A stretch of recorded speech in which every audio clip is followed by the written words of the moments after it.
Clare's Tomato by Ed Keller. About the book, little girl learns how to grow tomatoes. Young Clare is full of questions, including about the food she eats, in this book. Clare's Tomato, the author shares her adventures as she sets out to learn about how vegetables grow. She's thrilled about growing her first tomato, but she is concerned about what will happen to it when it is nice and ripe. Clare's Tomato is an entertaining children's story. It's also a chance for them to learn where food comes from and how they can play a part in providing food for their families.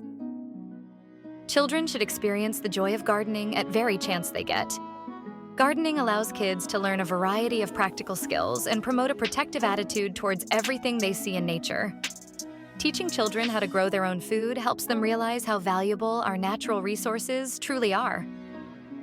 Having organic, homegrown produce in their backyard that rely on their daily care and dedication instill a sense of responsibility and accountability. All these and more are vividly captured in my entertaining and educational book, Clare's Tomato. Get a copy of Clare's Tomato